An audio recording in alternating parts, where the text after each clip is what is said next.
25 დღეა, რაც დიუშენის კუნთოვანი დისტროფიის მქონე ბავშვების მშობლები შვილების სიცოცხლის გახანგრძლივებისთვის საჭირო მედიკამენტების მოთხოვნით მთავრობის ადმინისტრაციასთან ღამეებს ათენებენ. ოპოზიციურ პოლიტიკურ სპექტრსა და სამოქალაქო საზოგადოებასთან ერთად მათ მოთხოვნას ამჯერად ექიმებიც შეუერთდნენ. ისინი ხელისუფლებას წერილით მიმართავენ და მოუწოდებენ დიუშენის კუნთოვანი დისტროფიის მქონე პაციენტებთან და მათ ოჯახებთან ღირსეული და ეფექტიანი კომუნიკაცია უზრუნველყონ. პეტიციას 200-ზე მეტი ექიმი აწერს ხელს. განცხადებას, რომელიც ექიმებმა გაავრცელეს იშვიათი დაავადებების შესახებ და ამ შემთხვევაში დიუშენის კუნთოვანი დისტროფიის დიაგნოზის მქონე ბავშვებისა და მათი მშობლების მხარდაჭერის შესახებ არის უაღრესად მნიშვნელოვანი. მას ამ დროისთვის 200-ზე მეტი ექიმი აწერს ხელს და ვფიქრობ, რომ ბევრად უფრო მეტი მოაწერს. ექიმების მხრიდან არა მხოლოდ პროფესიული მხარდაჭერა ეს აქტი, არამედ მორალურიც, ვინაიდან მიგვაჩნია, რომ წამალს ბავშვები უნდა იღებდნენ შესაბამის დაწესებულებაში და ასეთი საკითხები საერთოდ უნდა წყდებოდეს შესაბამის სტრუქტურებში. ეს არის კიდევ ერთხელ მიმართვა ეგრეთ წოდებულ ხელისუფლებას, რომელიც არ ითვალისწინებს და ალბათ არ ესმის თუ რა ხდება. ძალიან ძვირი ჯდება ეს მედიკამენტი, მაგრამ შედეგიანია. უფრო მეტი ადამიანის ხმა გვჭირდება და ყველგან დაფიქსირება ამ პოზიციას. ვუყიდოთ ბავშვებს წამალი. არ ექიმი და არ შეიძლება რომ იყო ჩუმად ამ დროს.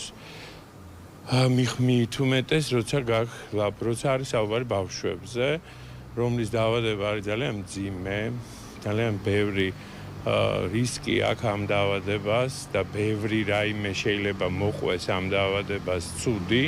ამ დროს შენ ხარ ჩუმად, ამიტომ რა ვიცი, მე მგონია რომ ჯერ ძალიან ცოტა ექიმა მოიღო ხმა და ესიც ძალიან მაშფოთებს, იმიტომ რომ შეუძლებელია, როცა შენ ითხოვ შენი პაციენტები ითხოვენ რაღაცა მკურნალობას და შესაბამისად ნებისმიერ კომუნიკაციას, შენ მათ ელაპარაკები ტელევიზორით, ბრიფინგებით და ასე შემდეგ. ეს არის ძალიან ცუდი.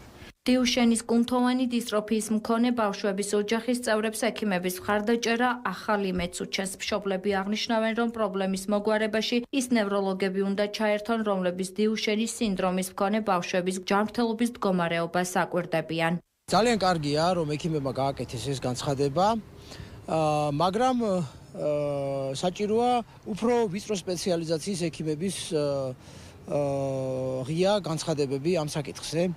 კერძოდ საუბარია ნევროლოგებზე, რომლებსაც ყავთ დიუშენის პაციენტები და რომლებმაც უფრო კარგად იციან დიუშენის თემატიკა და ის მედიკამენტები, რომლებიც გამოიყენება მსოფლიოში.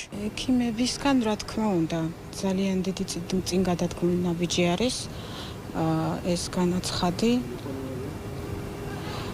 შესაბამისად, კი, იმედი უფრო მოეცით მშობლებს, ახლობლებს, ოჯახების, რომ რაღაცა უფრო განვითარდება მოვლენები და უფრო წამოვლენ კომუნიკაციაზე ჯანდაცვის მინისტრიც.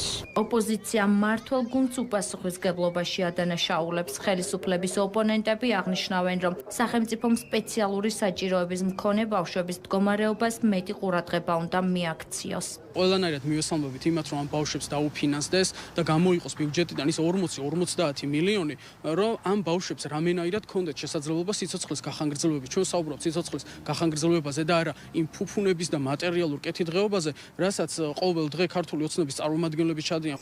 ჩვენ ხედავთ, რომ რაღაცა ხდება წამლის ნაწილში დისტანცირება და კიდევ კითხვის ნიშნების გაჩენა, თუმცა აგერ ნახეთ, რომ რამდენიმე ასეული მილიონი ემატება კიდევ შტატგარეშე თანამშრომლებს და საერთოდ ამ ბიუჯეტის დაგეგმარებაც და ხარჯვაც არის არასწორი და ხშირ შემთხვევაში კორუფციულიც.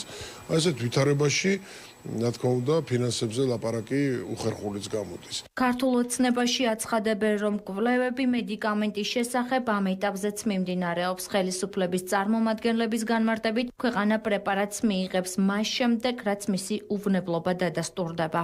ჩვენ ყველას ძალიან გვინდა, რომ აქ ვიპოვოთ რაიმე გამოსავალი, რომ ეს მომართვა რა საკითხებსაც მოიცავს, ამაზე მუდმივად მუშაობს სამინისტრო. ჩვენც გვაქვს მუდმივი ინტერესი, მუდმივი კითხვები, რომელსაც გავდივართ სამინისტროსთან, გავდივართ მინისტრთან და მუდმივ რეჟიმში გვაქვს ამ საკითხთან დაკავშირებული კონსულტაცია. დიუშენის კუნთოვანი დისტროფიის სამკურნალო რამდენიმე მედიკამენტი ამერიკის შეერთებული შტატების სურსათისა და წამლის სააგენტოსა და ევროპის წამლის სააგენტოს მიერ უკვე ავტორიზირებულია. ერთ წელზე მეტია, რაც მათ შემოტანეს საქართველოში დიუშენის კუნთოვანი დისტროფიის მქონე 100-მდე ბავშვის მშობელი ითხოვს, თუმცა მიზანს ჯერ კიდევ ვერ მიაღწია.